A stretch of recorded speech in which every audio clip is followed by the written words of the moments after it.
Welcome to the Virtual Center for the Study of the Constitution and Civic Responsibility, an ongoing inquiry into American political origins and evolving institutions. The Executive Director of the Virtual Center is Dr. Bill Obrien. He's also your host for this continuing conversation. Here he is now, Dr. Bill Obrien. Thank you, Agnes, and welcome to this Tuesday edition. Excuse me, imagine coughing right out of the gate. This Tuesday edition of the Virtual Center for Study of the Constitution and Civic Responsibility. Today is Tuesday. It is the 23rd of April in the year 2019. It is a pleasure to be with you once again on this, our second day of live broadcasting. And all things being equal, I think we'll have a third one tomorrow, and I'm really looking forward to it. We've been blessed with absolutely fabulous weather both yesterday and today. Today is gorgeous here in the mountains, and it's stimulating, I guess, is what I'm saying. I've been kind of eager for 1 o'clock to come so I could get on the air today. I'm kind of excited about a number of the issues we got. It's not that they're necessarily positive issues. They're not good per se, but they're interesting as hell. So what can I tell you? Anyway, I want to thank you once again for your continued support of the program and of the Head On Radio Network, and remind you, as I frequently do, that we are fully aware that it is you that keep this program and this network on the air. And we do so appreciate that, and thank you for it. Also, I thank you for your continuing support of the program as we move further and further into this, our 7th year of broadcasting on this particular program. It's kind of exciting, and it's humbling, to be honest with you, and I just want you to know how much I appreciate it. We would love to hear from you. We did a program yesterday. We spent the first hour pretty much, for the most part, on the Mueller report. And as I mentioned, there's no way in the world that we're going to be able to avoid getting into the Mueller report for weeks. It seems there's so much in it, and it's so important. And we keep finding new pieces of evidence, new pieces of information, things that are in it that somebody didn't call. It was really interesting because I read a piece this morning in the Charleston Gazette here in West Virginia from a writer who is not a columnist for the paper. He's a guest columnist, but he's retired, and he lives right outside the capital city of Charleston. And he frequently gets editorial pieces in the comment section of the Charleston Gazette. And this morning he had a piece on the Mueller report. And his basic opening line was, I know that most of you haven't read the Mueller report, so I took it upon myself to read it for you. And here's my annotated version of what I think is important in the Mueller report. And then he gave, a kind of a rundown. It was very obvious what he was into. He was basically focusing, for the most part, on the conclusions of the Mueller report, not on the evidence. The only way to become familiar with the evidence is to read the report. And, of course, in the subpoenas, the Democratic oversight committees are not only looking for the content, the substance of the report itself, but for the documents that back up that substance. In other words, because they know, and I think all of us know, I know, that the only way to appreciate what's in a report or a document or a letter or anything like that is to read it. I think we're going to see further evidence of that today. Again, we would love to hear from you.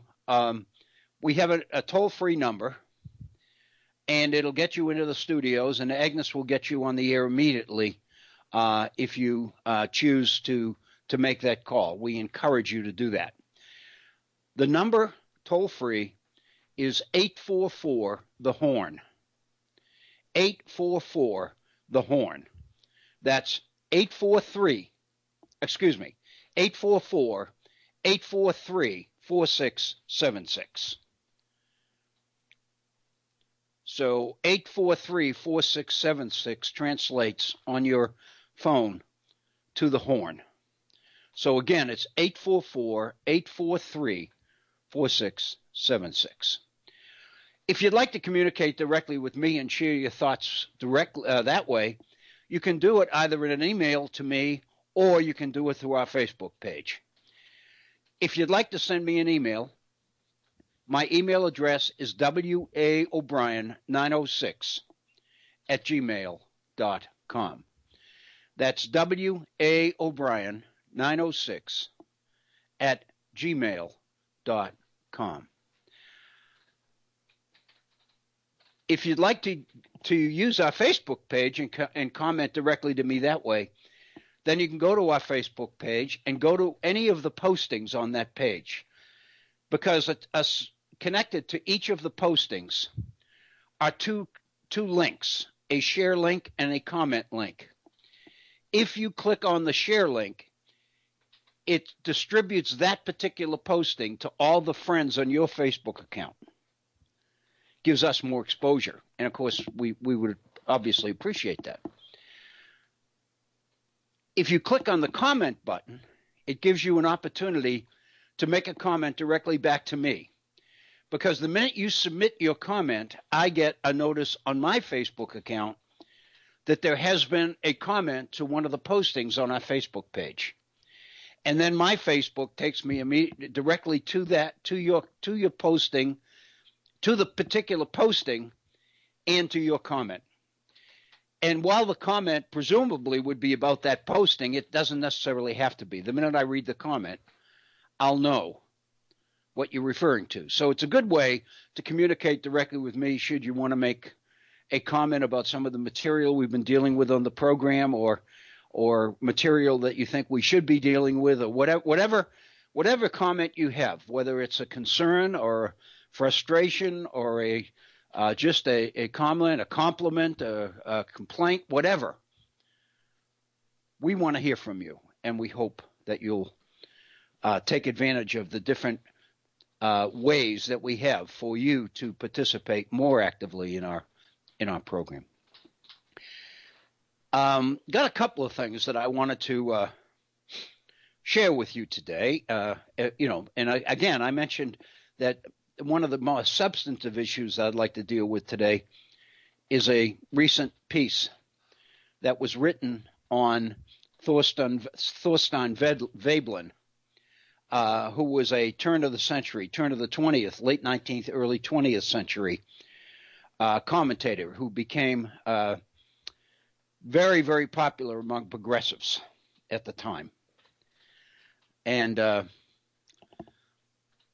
I think you'll be amazed. I know the more I probably this morning, for the third time, I went over this material, and each time I do it, I'm amazed a little bit more at how much is in it. But anyway, before we get to that, there are a couple of things that I wanted to share with you. I was chatting with Agnes before we came on the air today, and I was mentioning to her, and she encouraged me to share it with our listeners, so I will. I was looking at the Washington Post just before we called in order to come on the air today. And I happened to be looking at the Washington Post, and there's an article in there where the White House has contacted a former member of the White House security force, the security forces that protect the White House and the president and the first family and all that, who now works in another department of the federal government, has been transferred from security to another agency within the federal government. Anyway, this particular former security person, whose name I believe his name is Mike Klein. His last name is Klein. I remember that. It's either Jim Klein or Mike Klein. I can't remember which. But he's been subpoenaed to testify before Elijah Cummings' oversight committee in the House. And the White House has contacted him and told him to ignore the subpoena.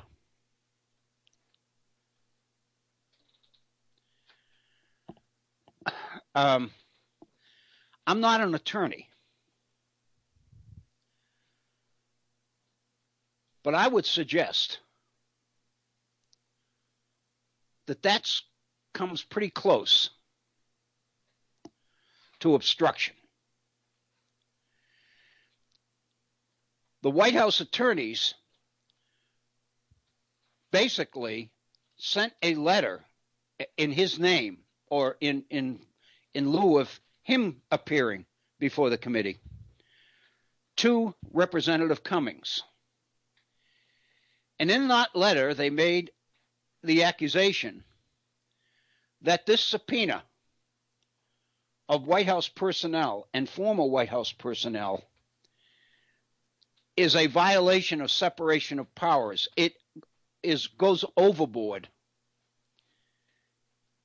in Congress's oversight responsibilities under the Constitution because it infringes on the powers of the presidency. And so therefore, they have advised Klein, the person who was subpoenaed, to not show up to testify, to ignore the subpoena.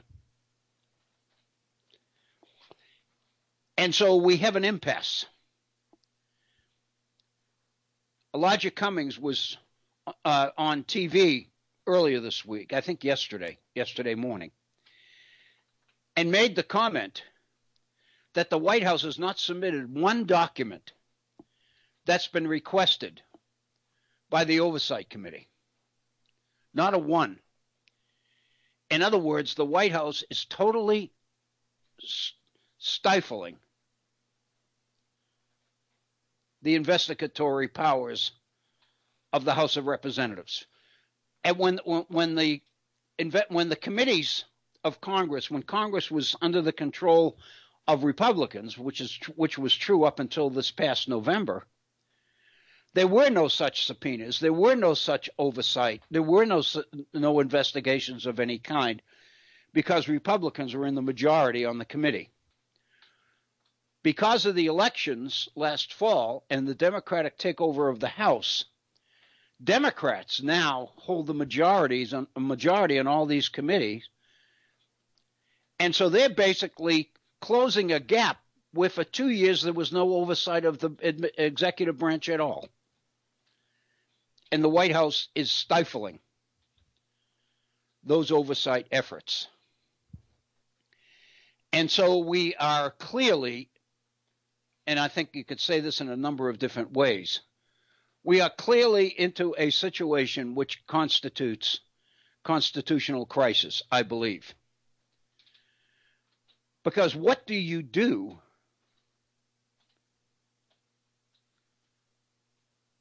when the people you subpoena ignore the subpoena? It would seem to me that the next step is arrest.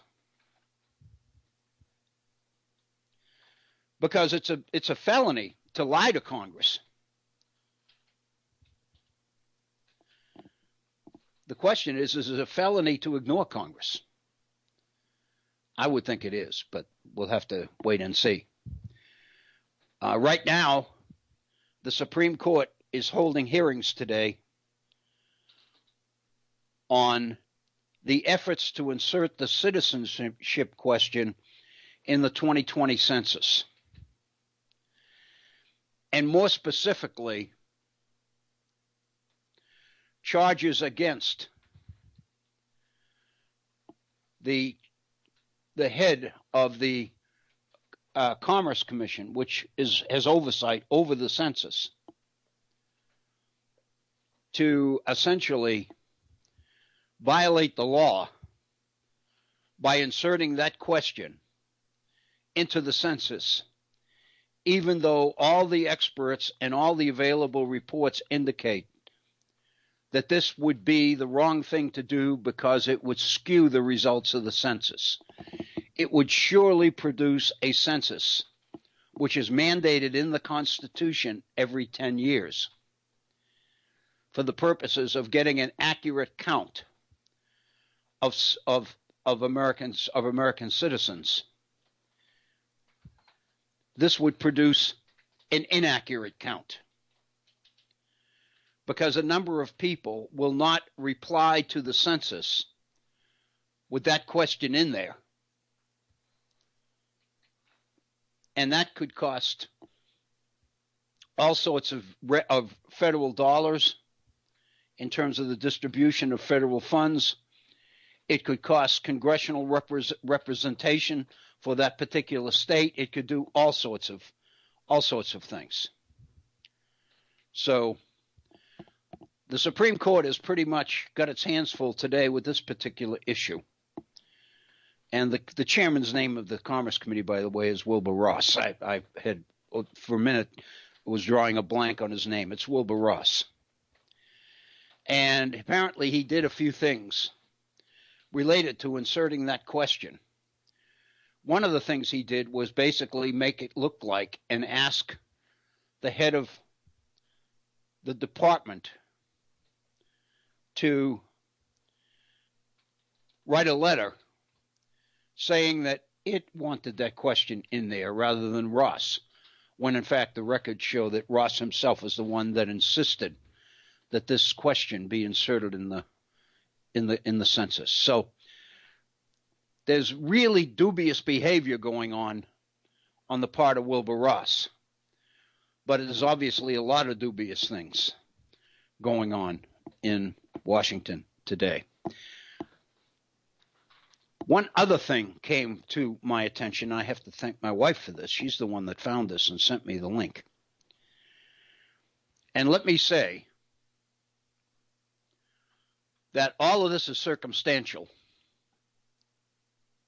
but it's very, very suspicious. And it relates to the Mueller report, to volume 1 of the Mueller report, which is on the Russia interference with the elections. And specifically, it addresses the question about the link between Russian interference in the 2016 elections and the state of Wisconsin. And the reason my wife sent it to me was because I obviously have some Wisconsin background. I went to college, went to graduate school there. And so I spent a number of years living in Wisconsin. And I think I've mentioned this before. I have very, very fond feelings for the state and for the people there. I was probably some of the happiest years of my life, very honestly, to have that opportunity.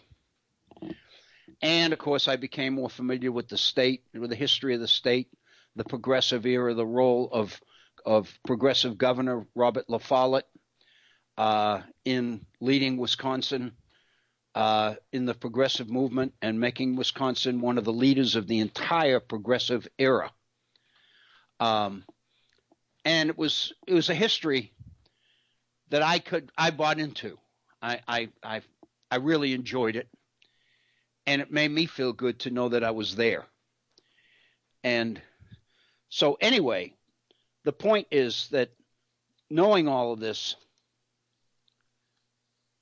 my wife sent me a link to an article dated April 21st, which is day before yesterday, in the Daily Kos.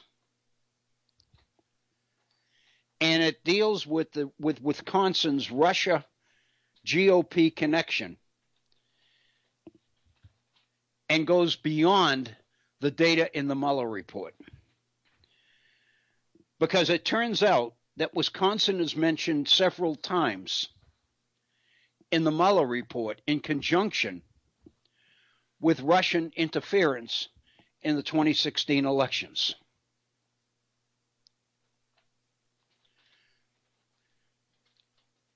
The Mueller report mentions 4 states, 4 Midwestern states, specifically in the Mueller report. Minnesota, Wisconsin, Michigan, and Ohio.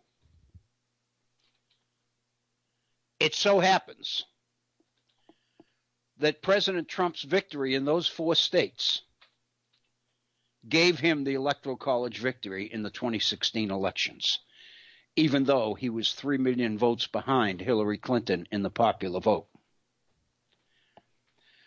Also, Wisconsin is mentioned as one of the states that Paul Manafort passed information about to a Russian intelligence agent. And you'll remember that one of the things that Paul Manafort was indicted for is that he gave polling information on some states to Russian intelligence.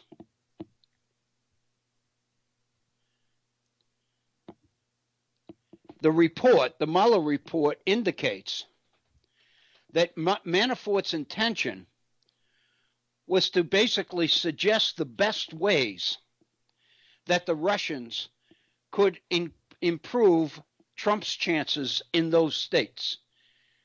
And Trump won them all. For a long time, you'll remember, President Trump refused to even acknowledge that it was the Russians. And you remember at one point in one of his rallies, he made the point that it could be some 400-pound person sitting in his own bed doing the hacking. And then when he met with Vladimir Putin in the press conference that followed, he made the point that Putin swore up and down that it wasn't Russia.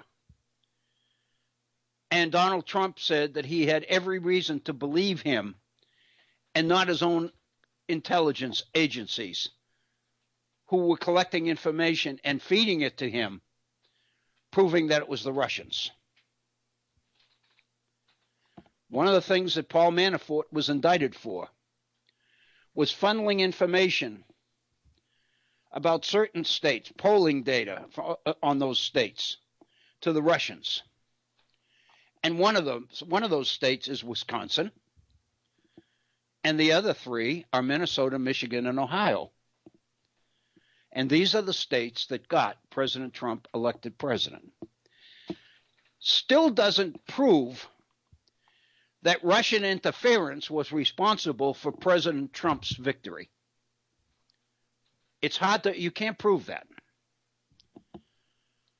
But the evidence is the evidence is circumstantial, but it seems to me it's profound.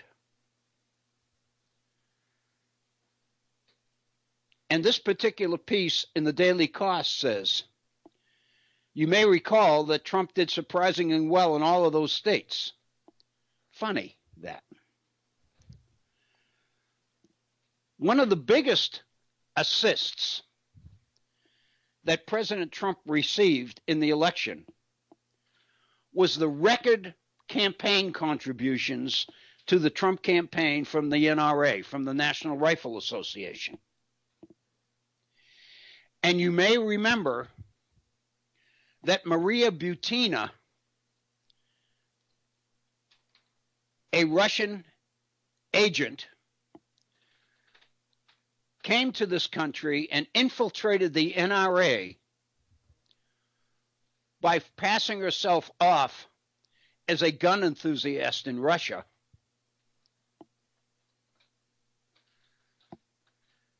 And was recently tried and sits in jail now and has applied for early release. And has applied and has in her application made the case that she ought to be given credit for time served. She's been in jail since July of last year, almost a year. And she wants that time counted. She was working as a Russian agent and he came to this country to infiltrate influential gun rights groups like the NRA. She's remained in custody since her arrest on July 18th, in July 2018. And this is the story of what Maria Butina did. She drafted a report, a proposal called the Diplomacy Project in April of 2015, traveled to the United States to attend the gun rights organization, the NRA, annual meetings with another Russian official, where she highlighted her experience as a gun rights advocate in Russia and was introduced to influential members of the Republican Party, one of whom announced his intent to run for president as a Republican shortly thereafter. And there's a photograph of Maria Butina with her Russian agent associate and Scott Walker, the former governor of Wisconsin, who was defeated. Walker, for a while, was a candidate in 2016. He's one of the ones that washed out early. Maria Butina attended his announcement of his candidacy.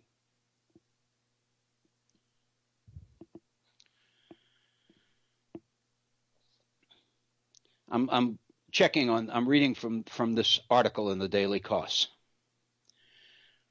A copy, according to her notes, from a meeting with then Russian Ambassador Sergei Kislyak in May 2015, Butina said she wanted to send the name of the advisor to the candidate whose announcement event she later attended, who can come to Moscow. So this begins the links between between Russian hacking in the elections and the Wisconsin connection.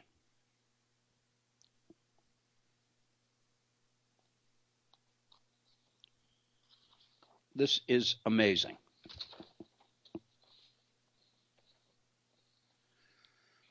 The advisor for Scott Walker that Maria Butina mentions is current Republican Senator from Wisconsin, Ron Johnson.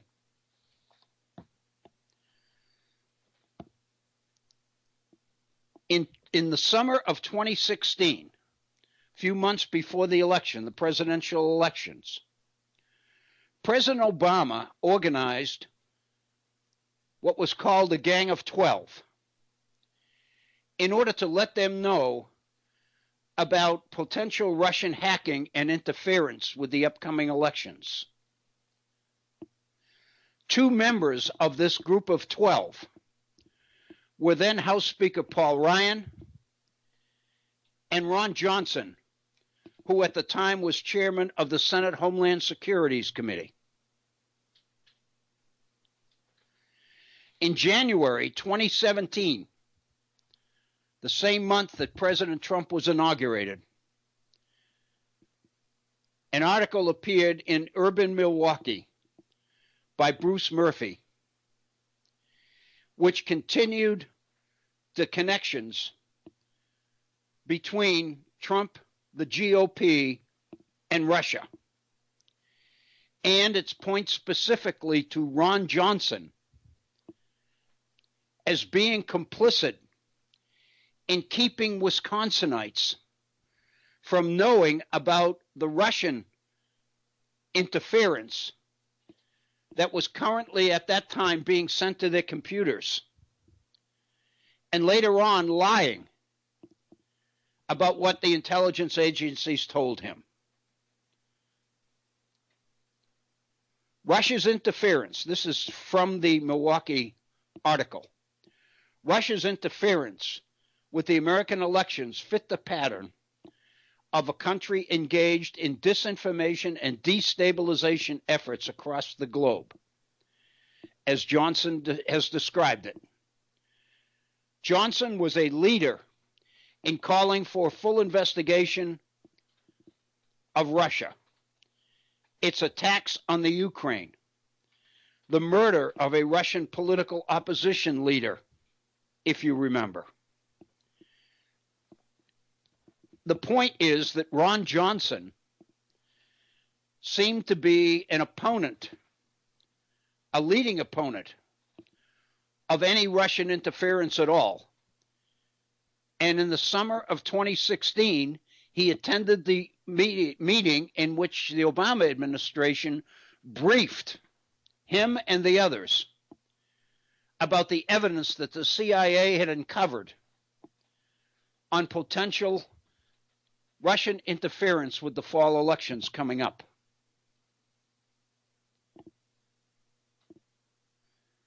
Johnson, however,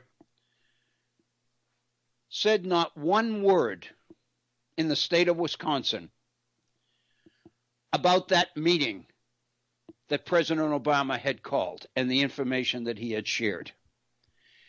In other words, Johnson had firsthand information that the Russians were interfering in the 2016 elections in the state of Wisconsin and never let anybody in the state of Wisconsin know it.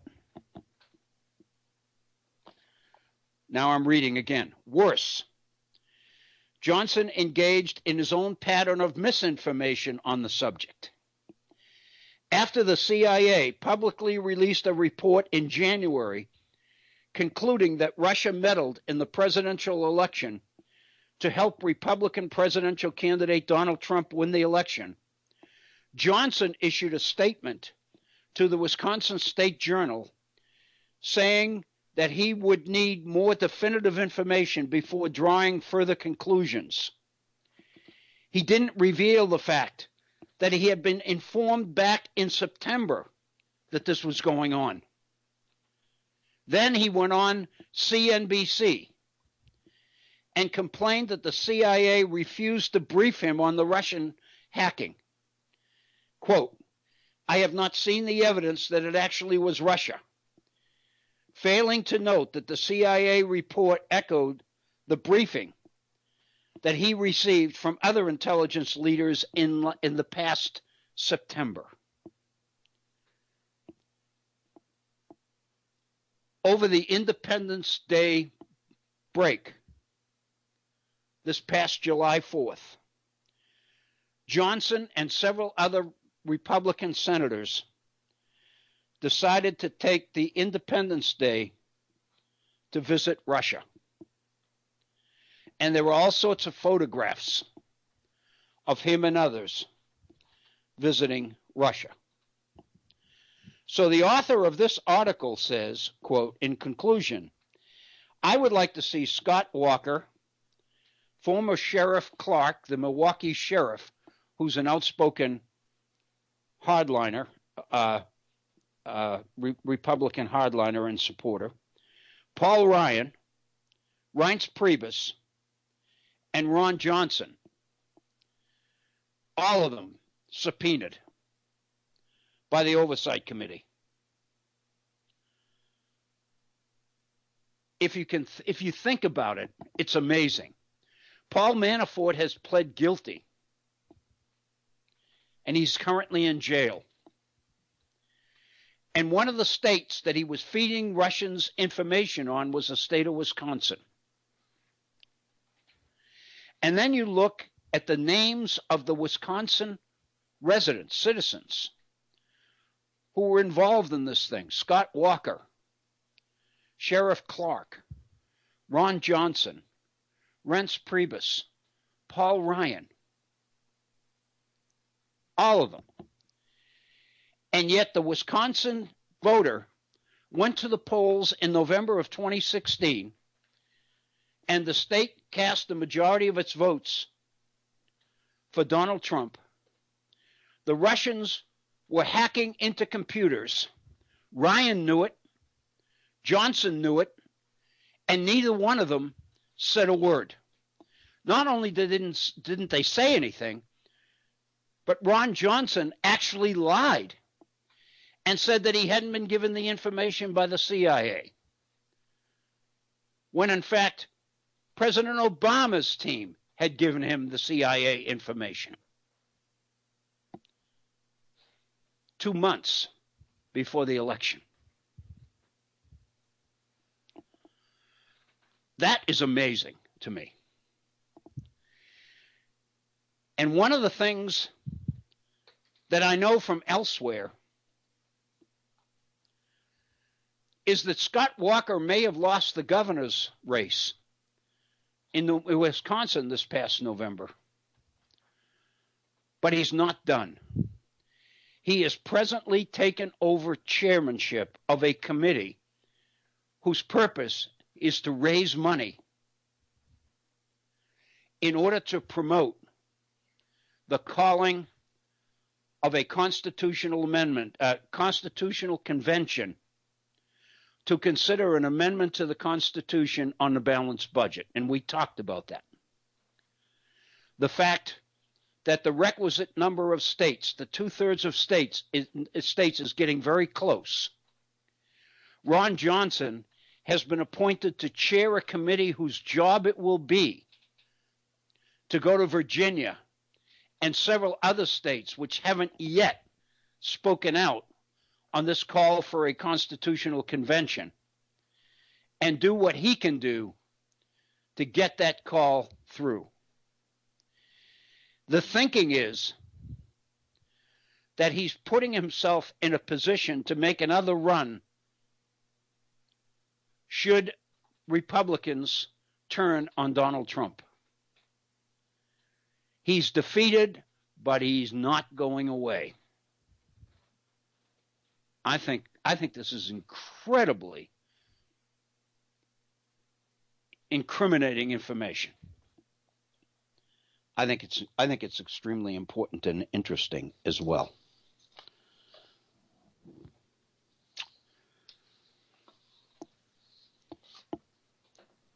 We've got about a little bit better than 20 minutes left in this, our first hour. So we've got time to do this. And I think with our second hour, I think enough time to complete it. I mentioned Thorstein Veblen. He's considered to be one of the greatest American thinkers, who was very prominent from 1890 to 1923, which was right at the time of the so-called Gilded Age, Mark Twain's term.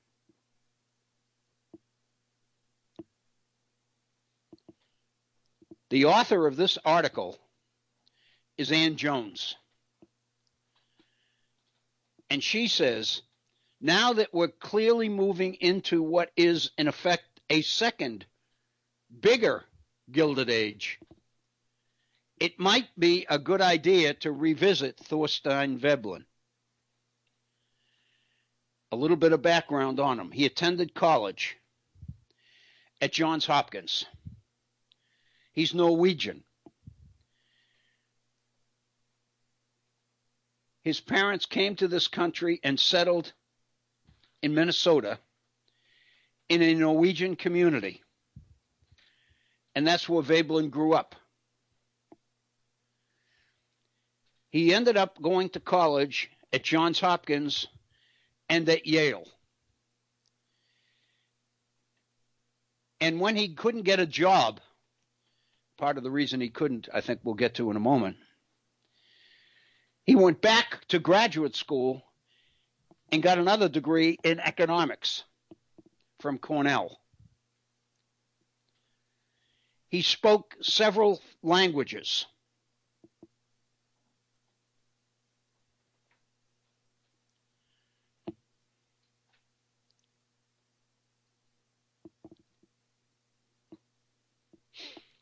And in 1899, he took his first teaching job at the University of Chicago. And let me point out that the University of Chicago was founded in 1890 by John D. Rockefeller, who at that time headed Standard Oil. Rockefeller later made the comment that the University of Chicago was the best investment he ever made. The University of Chicago is where free market capitalism took root and was born under Rockefeller. It so happened that Veblen's first teaching job in economics for a salary of $520 a year was at the University of Chicago. And he began delivering papers at conferences in which he raised the issue of the 1%, the wealthiest in the world. Those he called conspicuous, lordly billionaires, millionaires and billionaires, and began to raise questions about this leisure class as to where they came from, why they're here, and what they contribute to the nation. In 1899, he published his most prominent book, The Theory of the Leisure Class. William Dean Howells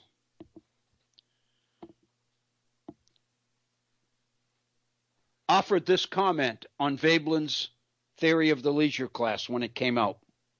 Quote, "In the passionless calm with which the author pursues his investigation, there's apparently no animus for or against a leisure class.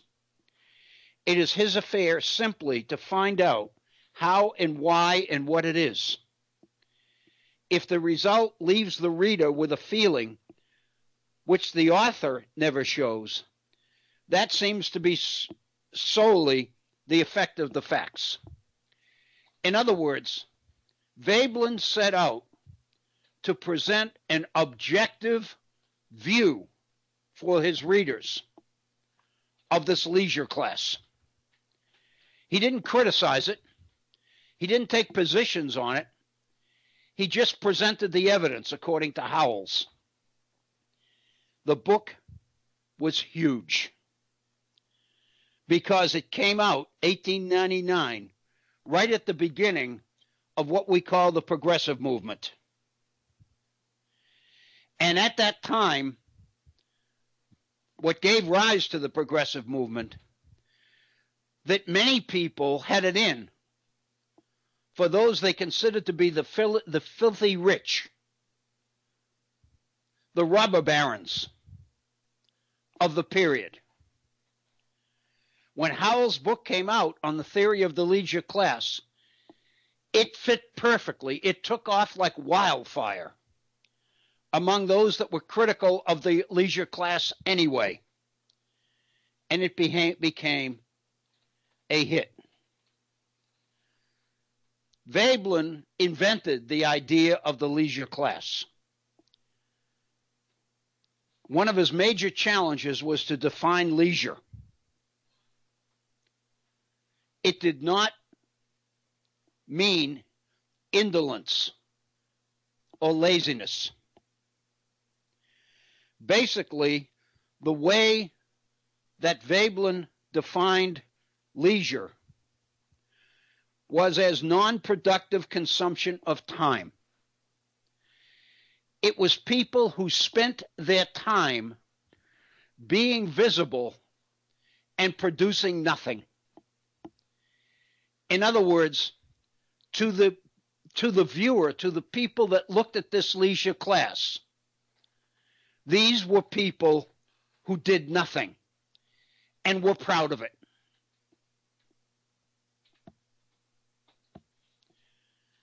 From this idea, Veblen says, of leisure came the attitude that productive work was unworthy of members of this class. In other words, we are above work. We are above physical labor. Not only that, but we have a right to be, because we have enough money so that we don't have to work.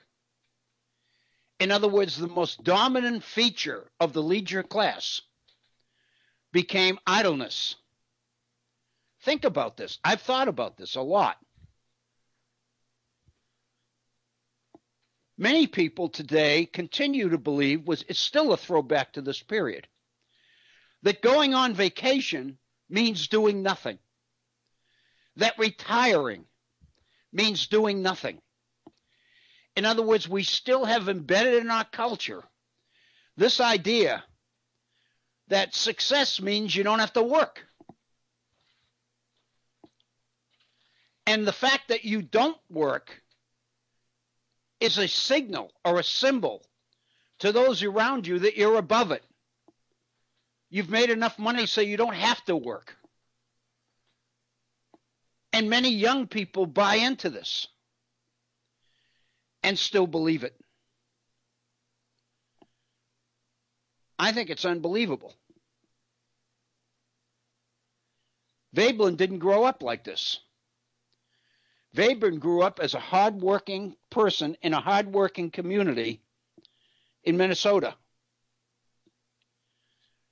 But his studies of anthropology showed that there are many societies throughout the world that become class-ridden, that develop this so-called leisure class. And it basically suggests that upper-class men, it's only men, should fill only the honorable employments of governance, politics, warfare, the military, sports, or religious office, priestly, preachers, that kind of thing. In other words, there were certain professions, we would say, that appealed to these people. Professions that these people believed were not beneath them.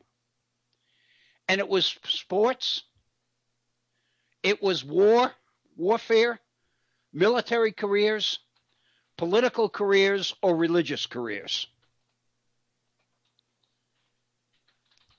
It was associated with their success. It was possible only because of their financial success. But he said in every one of these societies, these people become aggressive. They become dominant forces in their societies. And eventually their societies change for the worse. Because these people become so aggressive, and they are so wealthy and so influential that literally they assume the right to take what they want. Veblen calls it seizure. They really feel that is their privilege, their right, to take what they want whenever they want it. And this appeals to those who want to emulate them, the very working class people that they abuse. In other words, what you've got here is a unique situation where the working people that this leisure class exploits don't want to abolish the leisure class. They want to find a way to become part of it. It's very similar to the South during the period in the early 18th century and 19th century prior to the Civil War, when it comes to slavery. Poor whites, most whites in the South, are too poor to own slaves or enough slaves to qualify as a planter. But they aren't out to destroy the planter class. They support the planter class because they hope to become part of it. This is exactly the same thing. Working poor seek to emulate the leisure class. And to them, becoming able to enjoy leisure is their definition of success, which is the message that the leisure class sends out to other people around them. So the fact of the matter is, these takers, these predators, take what they want, and the more they want, the more they get, and the more they get, the more they want.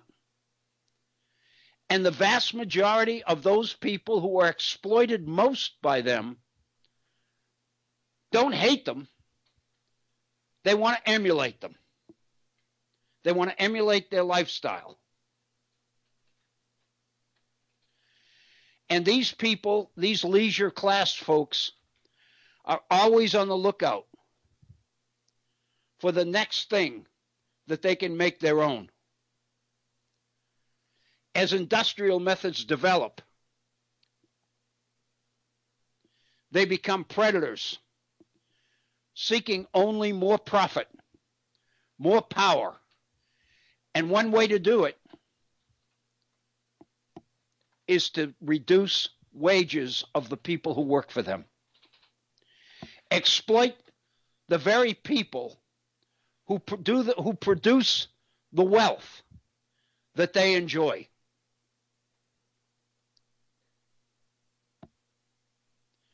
Consequently, they become what Veblen calls the conspicuous class. I think most of us have heard the term conspicuous consumption. Conspicuous consumption is the idea of flaunting your wealth. Buying yachts, for example.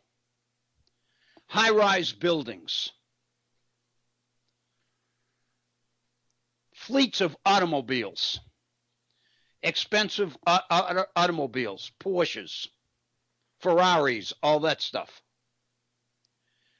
In other words, their whole lives is spent letting people know that they've made it, that they're big, and they're important, and they're wealthy, and they want everybody to know it. And they dress like it, and they act like it, and they socialize like it with other people of their own class.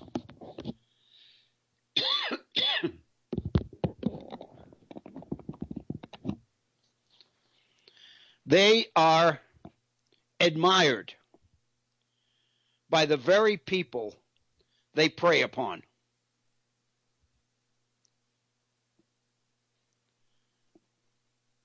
And the author of this article makes the point about the Make America Great Again hat people who attend Trump's rallies. They don't oppose it. They love him. And the reason they love him is because he's convinced them that he's got their best interests at heart. But he, according to Ann Jones, who writes this article, he's a classic member of the leisure class. Because one of the things that Veblen talks about is that this group of people more and more gravitates towards golf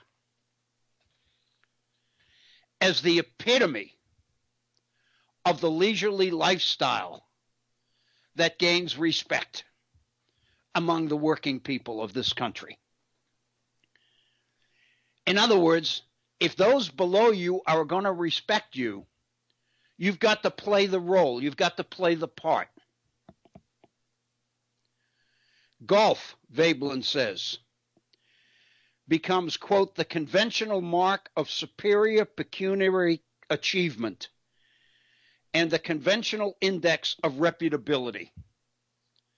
Those who have made it demonstrate that by playing golf and joining exclusive high-priced country clubs. Or, as we know today, buying a whole string of country clubs all over the country and around the world in order to make that point. It's leisure that's conspicuous. I want to read this paragraph from Ann Jones's article.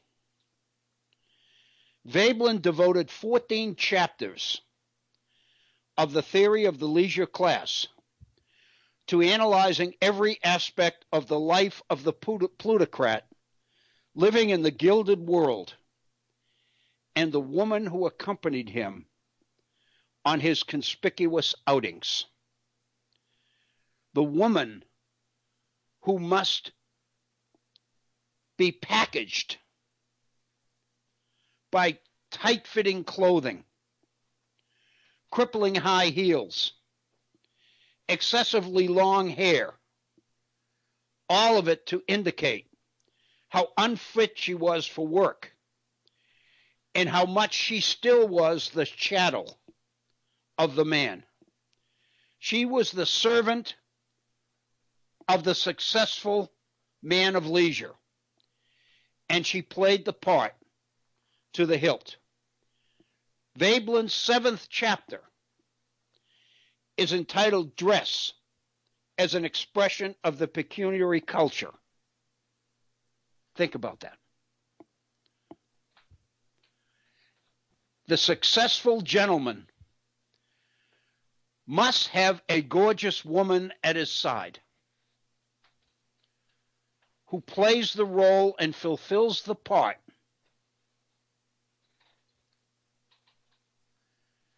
we call it today eye candy. Every successful man needed a woman to show off as eye candy. And we wonder where the whole idea of the women's movement comes from, when in fact whole generations grew up in this kind of a setting where women were expected to fulfill a certain role. And this one is extremely timely. This chapter, the 14th chapter, got Veblen fired from the University of Chicago. The title of chapter 14, Higher Learning as an Expression of the Pecuniary Culture, unquote. Think of the scandals that we're currently witnessing of these wealthy, prominent people who are paying exorbitant funds and lying and cheating in order to get their kids into the schools they want them into. The school you go to, the university or college you go to, becomes a mark of who you are and who your family is. And in order for these people to brag about their own children, they got to get them into the most prestigious institutions possible. Veblen saw that in 1899 and devoted his final chapter to the emerging role that higher education was playing in feeding into the conspicuous nature of this leisurely class that he spends so much time talking about.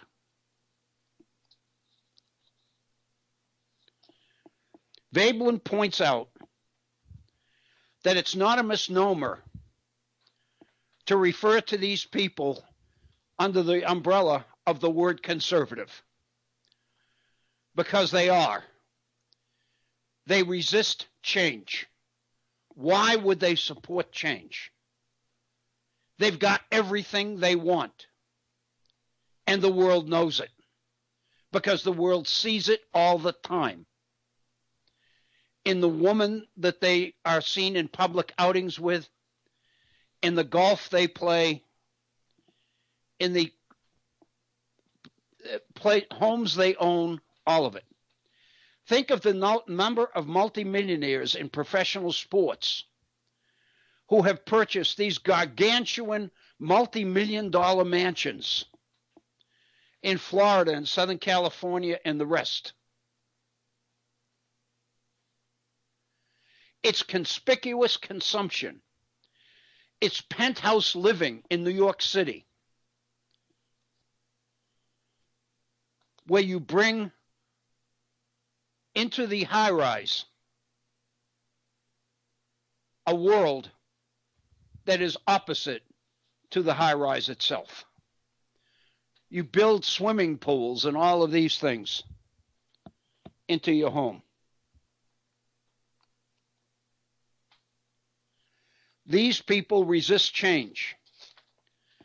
They become conservatives. They don't want change. They fight it. They resist it. They slow it down. Think about it in today's world. Neglected infrastructure, problems in education, housing, healthcare, public transportation. The people who could be moving society forward and improving the quality of life of everybody around them instead resists these changes for fear that it will disrupt their lifestyle and their image. In 1786, when Shay's rebellion broke out in Massachusetts, outspoken in his horror was George Washington.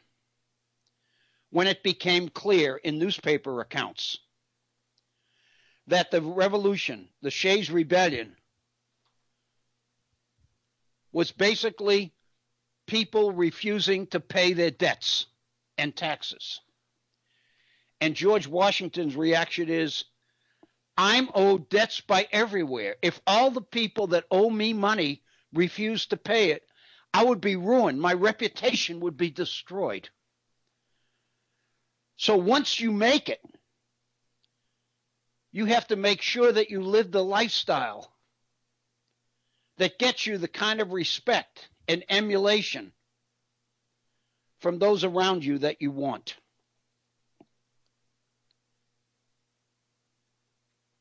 And here's a paragraph from Veblen's book. I'm going to keep going because I do want to get through this. Veblen writes, quote, "It follows that the institution of a leisure class acts to make the lower classes conservative by withdrawing from them as much as it may of the means of sustenance, thereby reducing their consumption and consequently reducing their available energy to such a point as to make them incapable of the effort required for the learning and adoption of new habits of thought. The accumulation of wealth at the upper end of the scale implies privation at the lower end of the scale," unquote. These people in the leisure class work hard to sustain the emulation and the respect of the working poor. And the way that they see as best holding on to that respect is to do as much as they can to make the poor poorer. Not richer, but poorer. So poor that they don't have the energy to find their way out of the lifestyle situation that they find themselves in. So the irony of the situation is the leisure class is opposed to change, but so also are the bulk of the poor. Think about the people who elected Donald Trump. Think about the people that make up his base in middle America, the people whose jobs have disappeared, the people who can't find new employment that pays what the old one did because they lack the skills and the education needed to fulfill the best jobs in today's technological world. And what do? They go and look for a savior. And they found one in Donald Trump. So in a sense, his whole demeanor, his Twitter account, his rallies, all of it is a constant effort to drive home to his base that he's got their best interests at heart, that he's looking out for them, and they really don't have any other choice than to continue to support him. And that's why the Republican leaders won't speak out against Trump either, because they need the votes of his base in order to hold on to their own jobs. And this goes all the way back to Veblen's 1899 book, The Theory of the Leisure Class. Not only does it produce conservatives at the top, it produces conservatives at the bottom as well. And as long as those at the top can hold on to the loyalty of those at the bottom, their position goes unchallenged, which is exactly what the slaveholders in the South did before the Civil War. The most dangerous literature in the early 18th century South was literature that spoke to the poor whites of the South.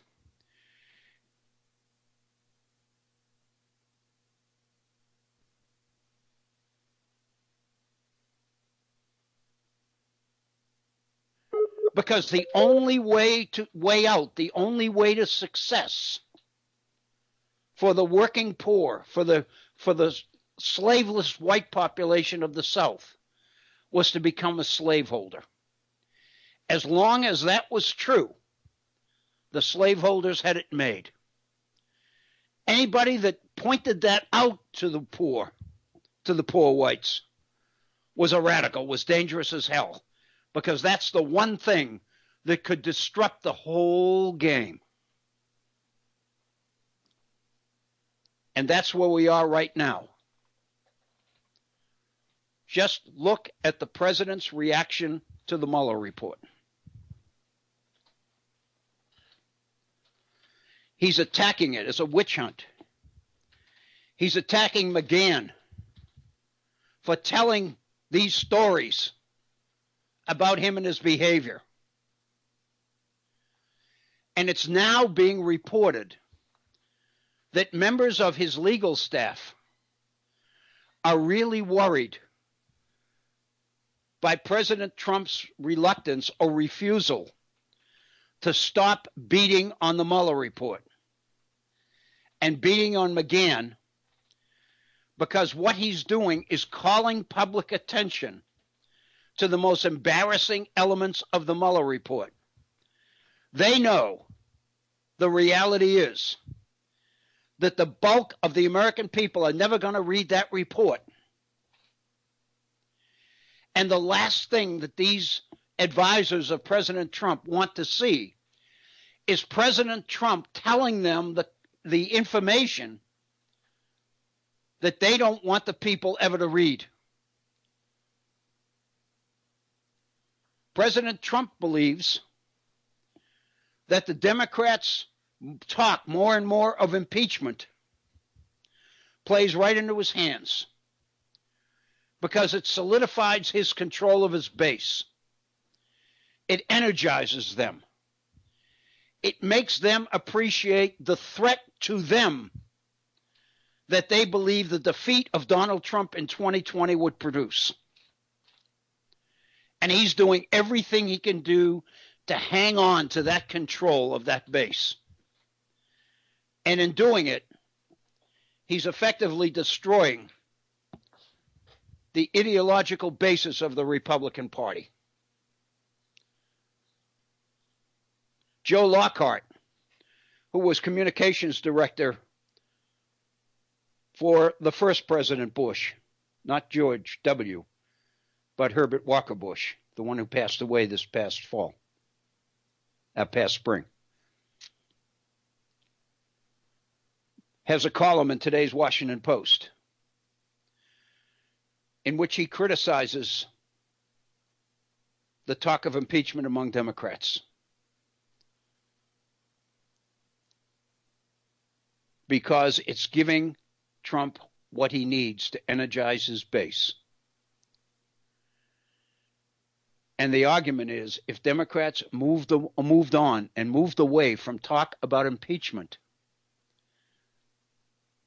it would weaken the president's control over his base.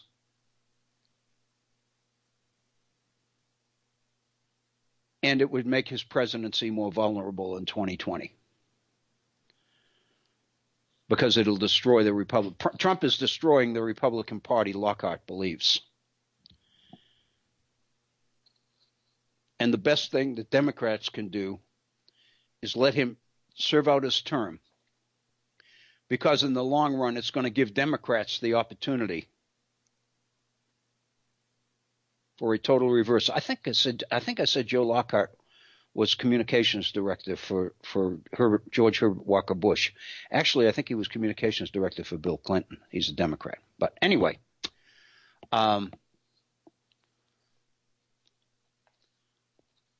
this stuff on Thorstein Veblen is absolutely incredible.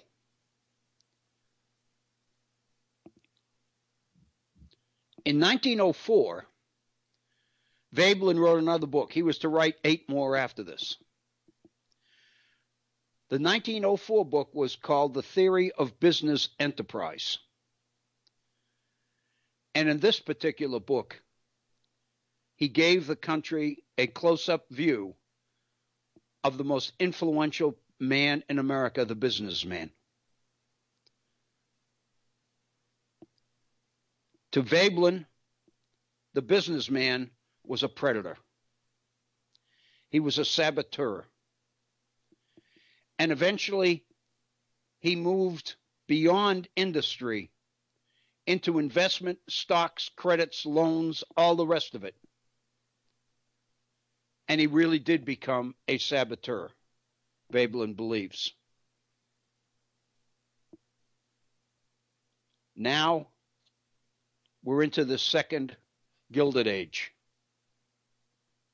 the author of this article believes. We have our own billionaires in control of the country, the 1% of the 1%. We've come that far. It used to be that the top 100 people on the income, on the wealth scale, controlled more wealth than the bottom 50% or whatever the figure is. Now the top 100 has become the top 5. So the question that I think all of us need to face is, whatever happened to Thorstein Veblen? He was so popular a century ago. This author refers to him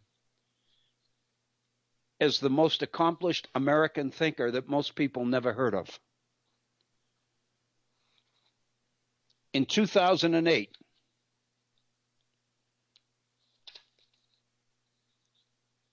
James K. Galbraith published a book called The Predator State. And in that book, he basically made the point that Veblen was pushed into the background with the fall of the Soviet Union in 1991. When the people, through the Cold War, was presented with the dual choice of either free enterprise capitalism or communism, and became aware of the evils of communism and the brutality of communist systems, those people who were extremely skeptical of capitalism came to the conclusion it may not be perfect, but it's a hell of a lot better than that. And so suddenly the nation became so convinced of the failures of communism, socialism, the fear, the hatred of socialism, that Veblen kind of went off the charts because of that movement. Let me share the paragraph with you that Jones writes on Galbraith's book. As Galbraith pointed out in his 2008 book, The Predator State, the frustrated predators of the 21st century changed tactics. They aimed to capture the government for themselves, to become the state. And so they have.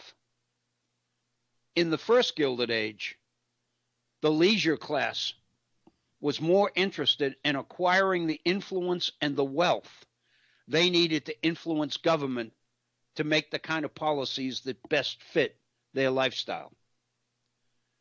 What makes this particular Gilded Age different, Galbraith said in 2008,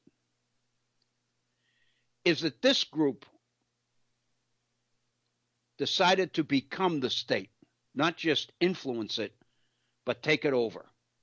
And so they have. And we have Wilbur Ross and Roy Cohn. Just look at the members of President Trump's cabinet, head of Goldman Sachs, the former Secretary of State who resigned, that was head of GM, and on and on and on. These people now hold positions of political power. Wilbur Ross is one of those, for example. In the Trump era, they have created a government in which current regulators are former lobbyists for the very predators they are supposed to restrain. Many of those that President Trump has appointed to head up regulatory agencies come from the very industries that the agency is supposed to regulate. Likewise, the members of Trump's cabinet are now the saboteurs, shrinking the State Department, starving public education, feeding Big Pharma with Medicaid funds, handing over national parks and public lands to developers, denying science and climate change, and the list goes on. And our president, when he's not golfing, waves his hands and continues to hurl abuse. He's become the Baron of distraction, commanding attention, while the others in his wake demolish the institutions of law and democracy in this country. To the end, Jones says, Veblen had hoped that one day the predators would be driven from the marketplace and the workers would find their way to socialism.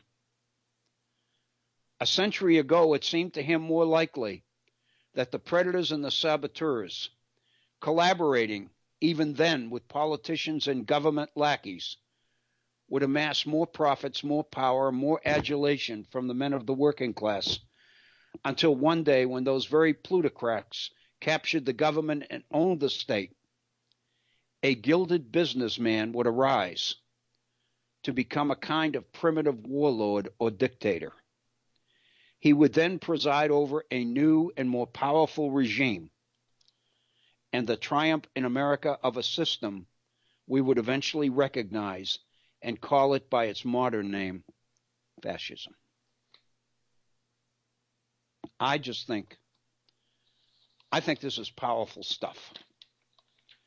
I think the similarities between the first Gilded Age and this one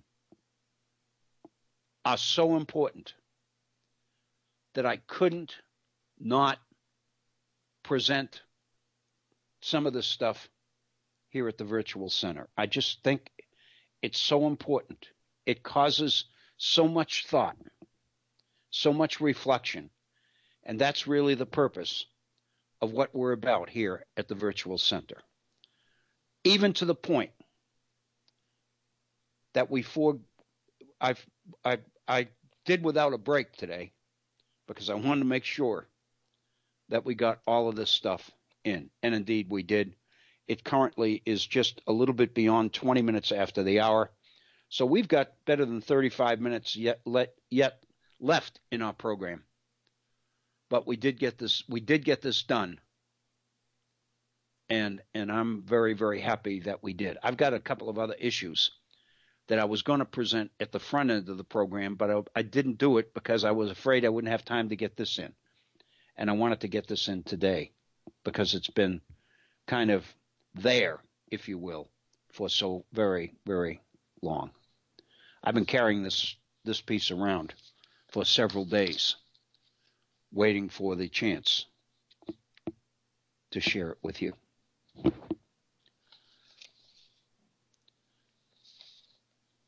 I'm going through my materials here, if you'll just bear with me one moment.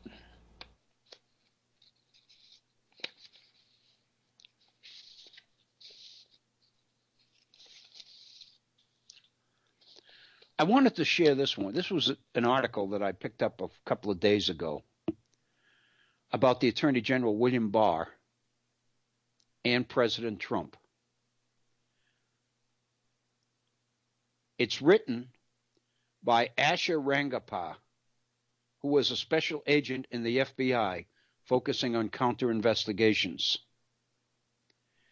And what he's talking about is that both Barr and Trump are using the same disinformation tactics as, from his experience as a counterintelligence agent, the Russians used. And this is deep, but I think this is powerful as well. I ask you to kind of hang in there with me on it.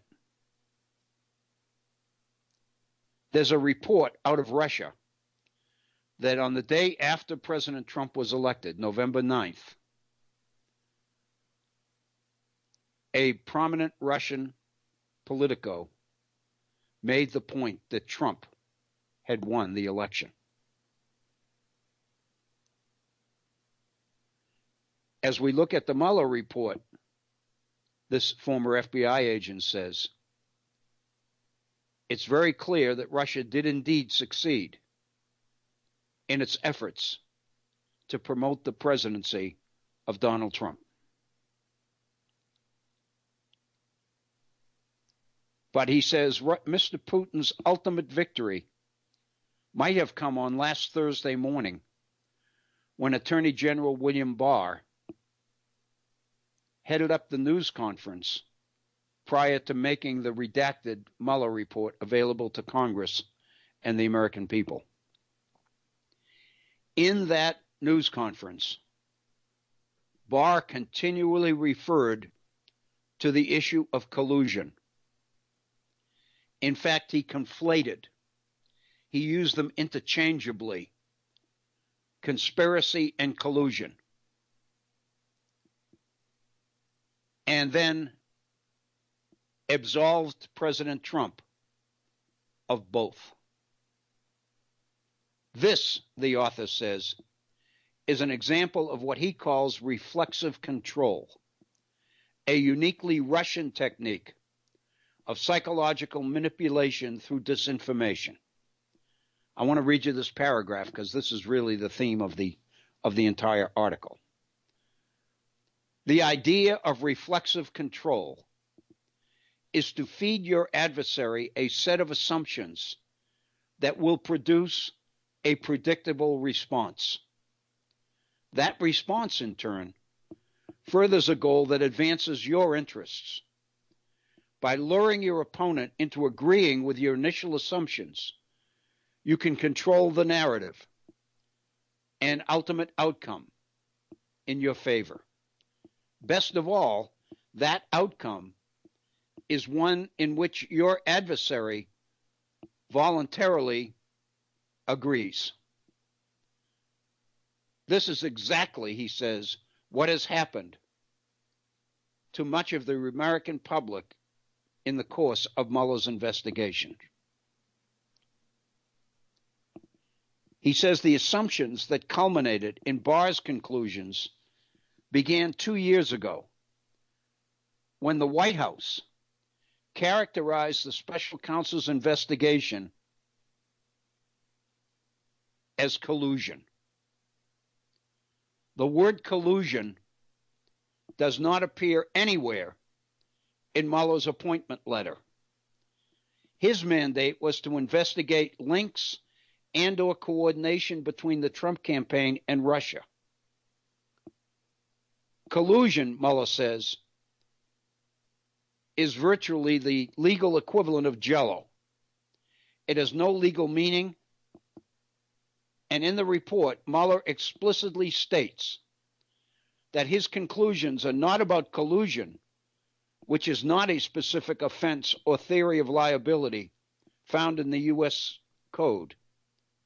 His job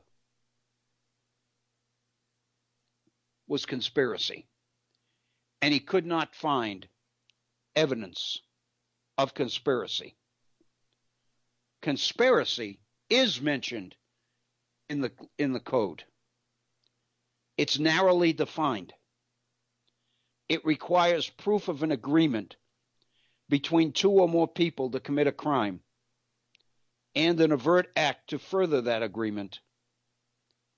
Also, it requires that one of the parties have a specific state of mind, knowledge that what they are doing or planning to do is criminal. In order to prove conspiracy, you got to be able to meet those standards.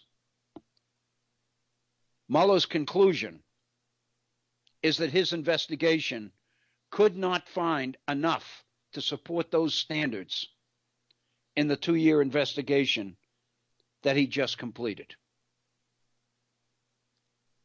But the fact of the matter is, the real meaning, the actual meaning of the word collusion is something much less rigorous than conspiracy. And the fact of the matter is, collusion is all over the Mueller report. Hundreds of times we see evidences of collusion, which is evidence of different groups of people working toward the same goal for different reasons. Collusion is coincidence. It's similar behavior, but it doesn't require criminal intent. It doesn't require two parties to enter into a formal agreement to commit a criminal violation. None of that.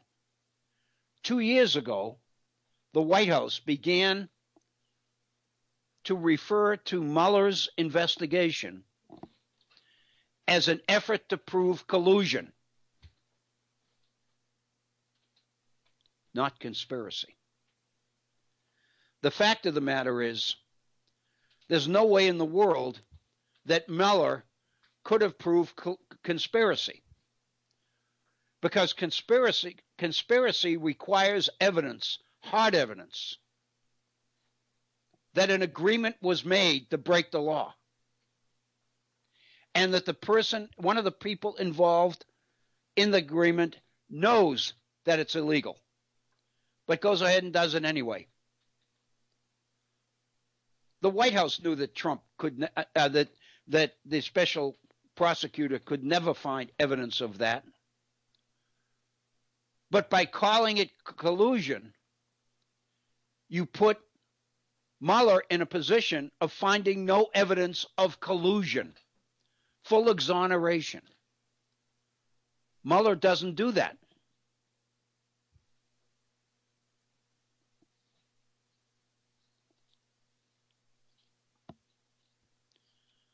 There's one document here that I want, oh, here it is, that I wanted to call your attention to. This is from the Mueller report.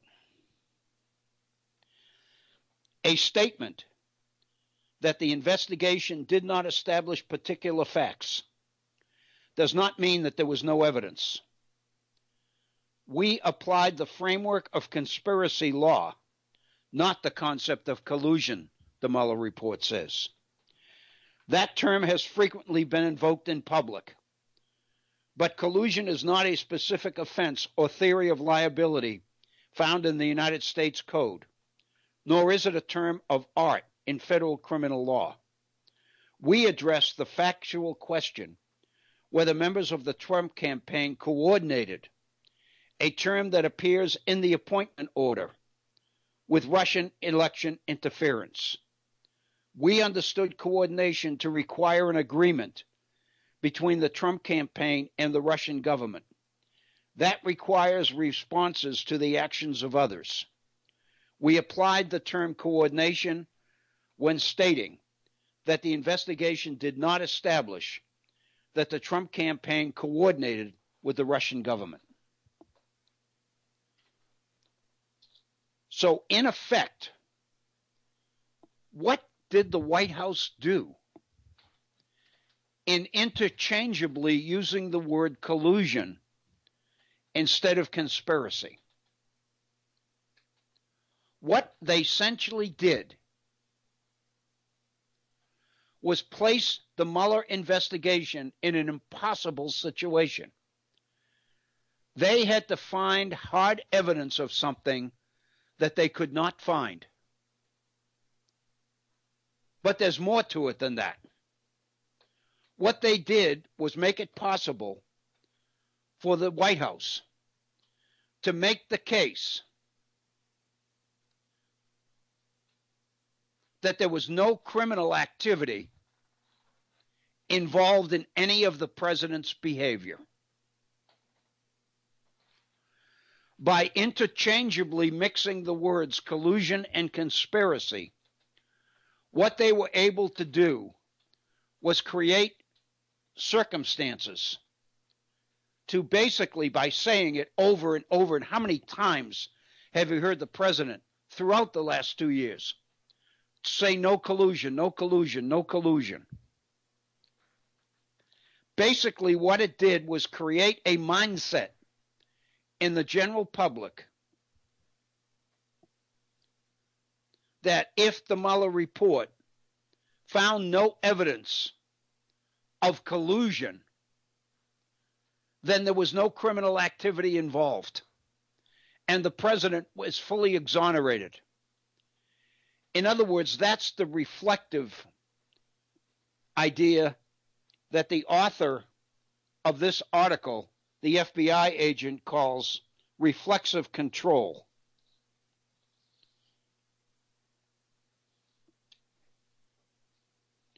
It basically sets up a false narrative.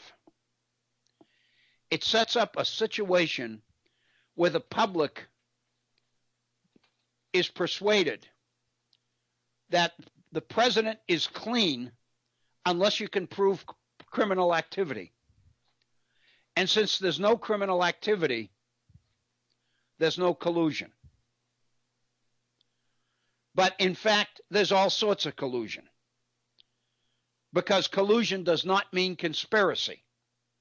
Mueller's investigation, Mueller's appointment as special prosecutor, was to basically find out whether there was conspiracy, whether there was coordination, whether there were agreements.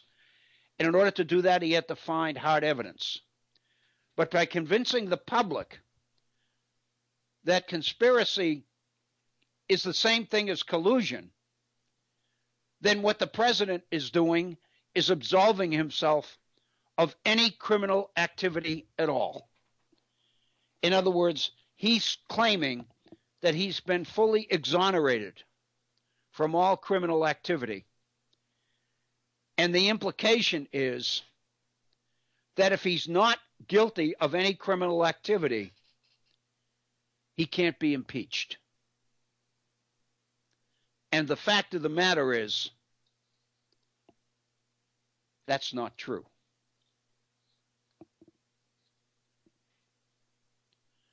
The Constitution lays out a procedure for removing a president who is unfit for office for treason, bribery, or other high crimes and misdemeanors.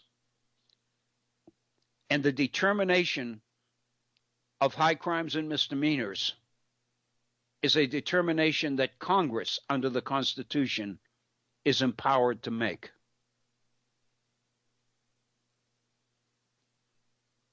So, in a sense, what the president has done is reshape the whole scenario into a situation of the Mueller investigation having to find hard evidence of criminal activity, which Mueller couldn't find. And this former counterintelligence agency says that foreign governments never behave in ways where you can find hard evidence. He says, I can attest that foreign intelligence services do not operate on the basis of explicit agreements or even actions that, standing alone, constitute criminal activity. Foreign governments don't do that. Foreign intelligence services, he says, rely on manipulating vulnerabilities over a period of time, like greed or fear of exposure of some secret.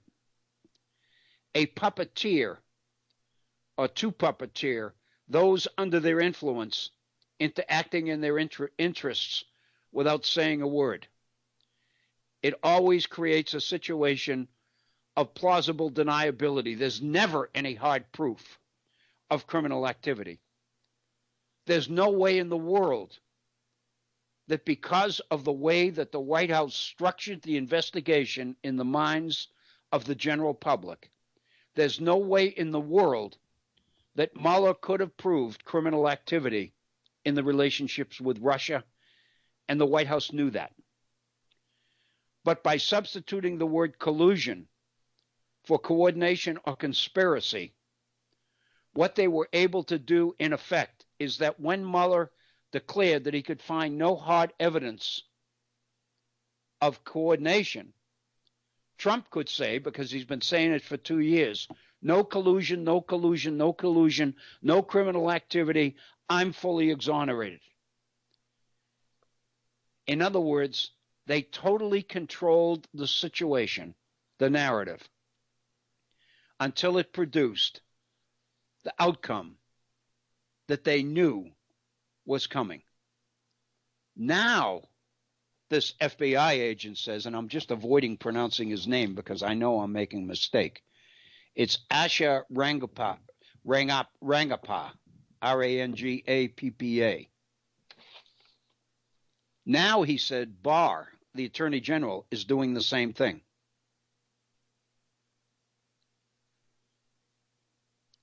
By using collusion interchangeably with conspiracy. The Mueller report, the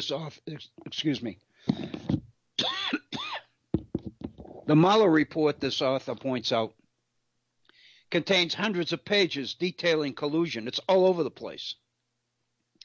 Behaviors that include encouraging, facilitating, being receptive to efforts by Russia and its partners like WikiLeaks to influence the election. But the Attorney General concluded in his press conference there was no underlying collusion with Russia. This is based on the idea that collusion is now the same as conspiracy, with no hard evidence to that fact. Now, if you remember, in his testimony before Congress, Barr made the statement that he's convinced of FBI spying on the Trump campaign. And what he's doing, according to this author, is the same thing that Trump did with collusion.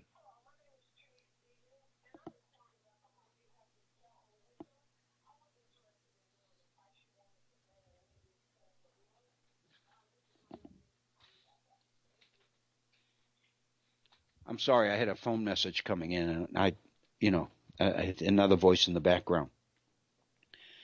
When Barr talked about spying on the Trump campaign, he's doing the same thing as Trump did with collusion and conspiracy.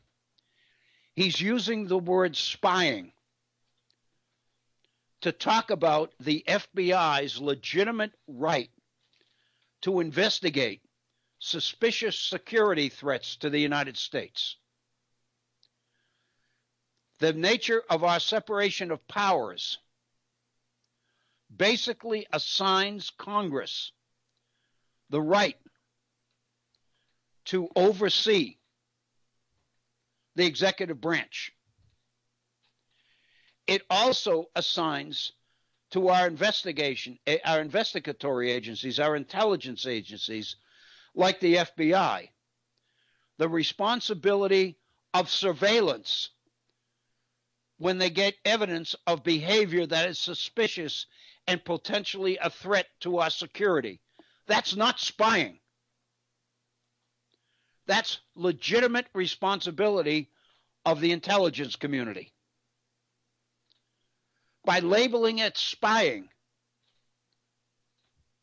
what the Attorney General is doing is the very same thing that the White House did by substituting the word collusion for coordination or conspiracy. It's setting up a false narrative. It's setting up a situation where, when evidence is uncovered that the FBI indeed was fulfilling its responsibilities of surveillance, that it was spying. What the Attorney General has done is send out the message to the general public that suggests that the FBI has no right to spy on suspicious behavior that potentially threatens the security of the United States. That is not true. That is not spying. That's their job.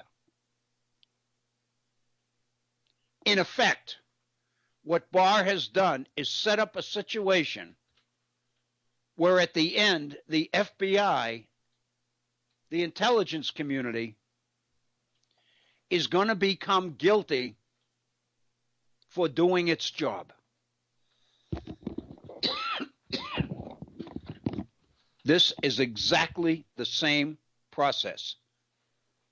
And this FBI counterintelligence agent makes the point that this is what the Russians do all the time. Now the White House is doing it, and his Attorney General, President Trump's Attorney General, is doing it as well.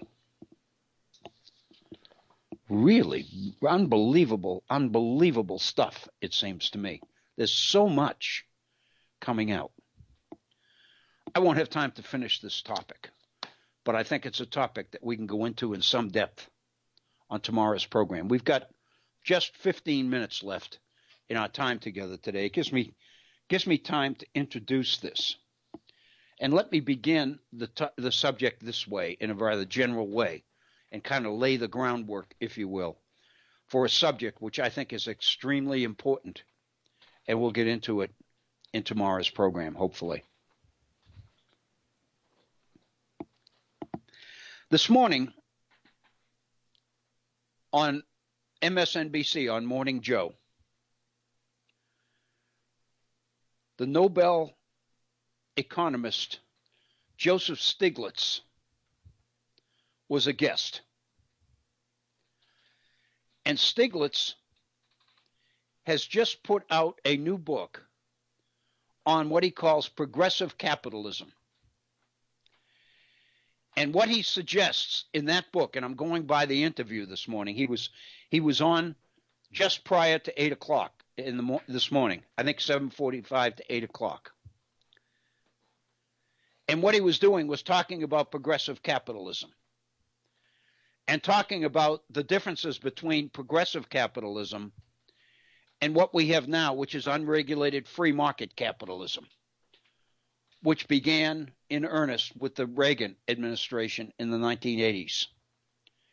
And what we've done is move further and further away from government regulation and more towards the idea that the free market itself, capitalism in its purest form, will distribute goods almost as Adam Smith predicted when he made the comments about the so-called invisible hand, that capitalism, unregulated capitalism, essentially creates the best products at the lowest price by itself if allowed to operate without interference. And this is the rationale that drove conservatives in the 1980s, beginning with the Reagan administration, to begin moving away from government's regulation. If you remember when President Reagan was responsible for breaking up the air traffic controllers strike. And we moved into the period of the 90s with Bill Clinton and his administration and his idea of the whole idea of market and global economics, global information revolution that was going to be a bridge to the 21st century. It was going to create the good life for more and more people throughout the world. What Stiglitz is basically making the point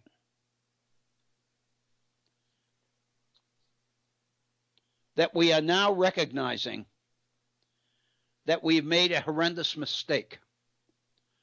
We have allowed capitalism to go off the rails. We have assumed and bought into the idea that capitalism does not need to be regulated,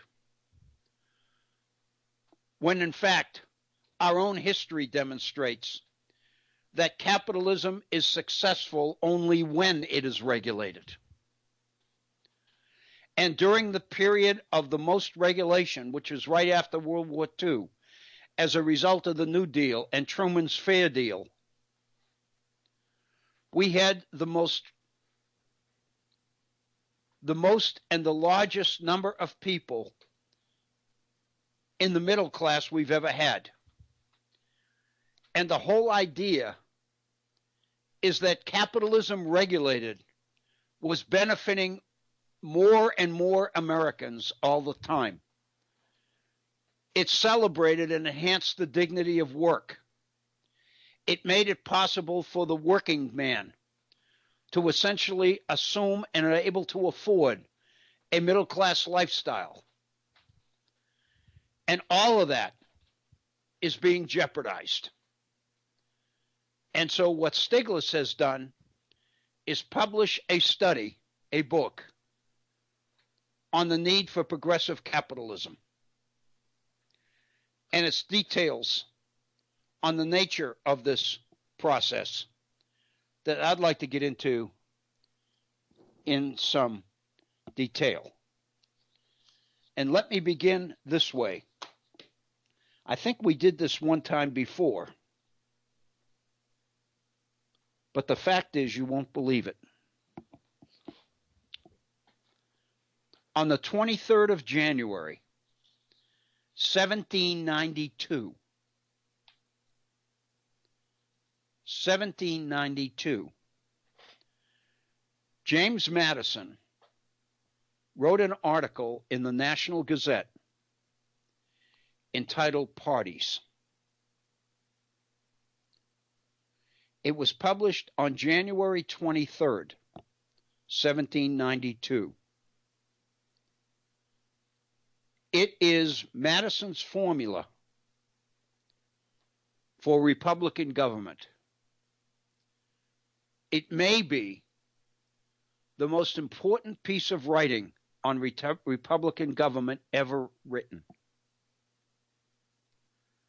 Parties, Madison said, are unavoidable. Government's job, in order to prevent evil, is to implement a series of positive steps to counterbalance the self-interest of parties.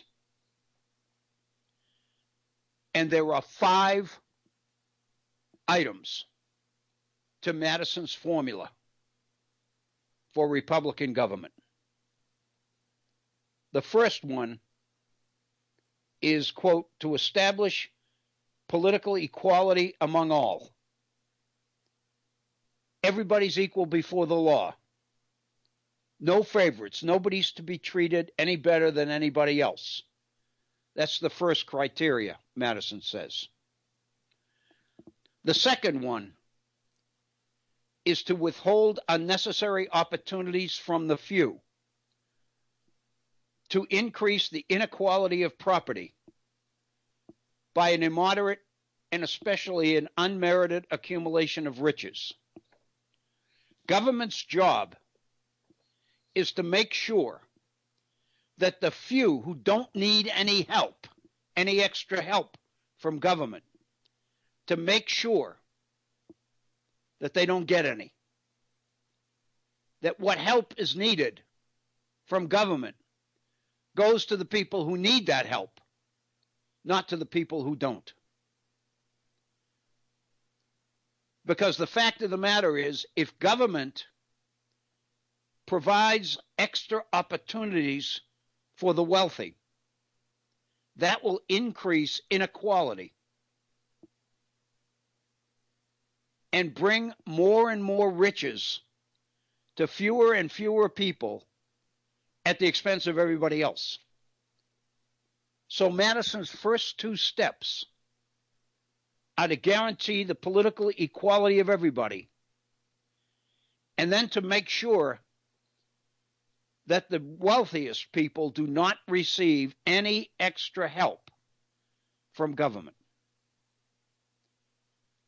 The third element in Madison's formula is, quote, by the silent operation of the laws. In other words, in the background, where nobody can see, where nobody knows what's going on. Reduce extreme wealth towards a state of mediocrity and raise extreme indigence towards a state of comfort. In other words, government's job behind the scenes is to drive down the accumulation of wealth at the top and do everything possible to increase the inflow of wealth to those at the bottom. In other words, implement policies that drive both ends of the scale toward each other, toward the middle. So there'll be more moderation and less inequality in society. But it has to be done behind the scenes. Government has to do it unobtrusively, not out in the open. Because if they do it out in the open, it's going to appear to be redistribution of wealth, taking from those with it and giving it to those without it. And that's not what you're doing at all. You're basically implementing policies to guarantee the success of Republican government. Obviously, then, the biggest threat to that success is inequality, runaway, extreme inequality. And that's what we've got in today's world. The fourth step, Madison says, is to avoid or stay away from measures which operate differently on different interests. and appear to be giving preferential treatment to some at the expense of others. In other words, government has to be meticulous in never doing anything which suggests preference for certain groups over other groups. In other words, they got to live up to the first criterion, which was political equality among everybody. And 5, implement the same strategy that Madison laid out in Federalist Number 10, quote, making one party a check on the other. In other words, if parties are inevitable, then what you have to do is use one to counterbalance the other. And the result is neither one of them ever achieves enough power to overwhelm the other. Therefore, parties, which are inevitable, don't divide your society, they help to bring it together. Those are the 5 stages, Madison says in his article on parties on January 23rd, 1792. Those are the 5 strategies that guarantee the success of Republican government. I would suggest every one of those strategies fits Joseph Stiglitz's idea of progressive capitalism. It's an active, visible government that regulates and controls capitalism in order to keep it on the tracks, so to speak. We call it socialism today. The Green New Deal is socialism. It's radical, it's dangerous, it's un-American. I would suggest to you that it's exactly what James Madison laid out in 1792 as the formula for ensuring the success of Republican government in America. It kind of speaks to the power of political rhetoric. It speaks to the fact that people are vulnerable to being told what to believe by those with their own agenda, with their own goals in mind. It would seem to me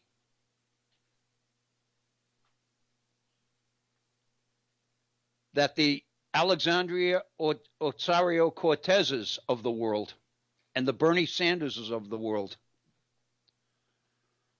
would be a lot better off if they could take the time to go back and demonstrate that what they are proposing is not un-American, is not radical, is not dangerous, but in fact is the formula proposed by James Madison himself. And the fact that we have allowed ourselves to veer away from this is bringing us all sorts of grief.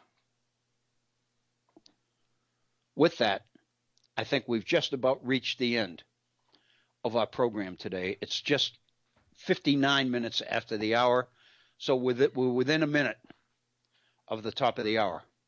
Let me just use the few seconds to thank you for your continued support of the program and of the Head On Radio Network. Please, I invite you to come back and join us again tomorrow. I invite you to spend more and more time listening to the programming here on the Head On Radio Network. I think most of you appreciate what I'm talking about. It's rare, it's important, it's needed. So for Bob Kincaid and Agnes, and for myself, Bill O'Brien, thank you so very, very much. I hope that you have a great rest of this beautiful Wednesday. Thank you.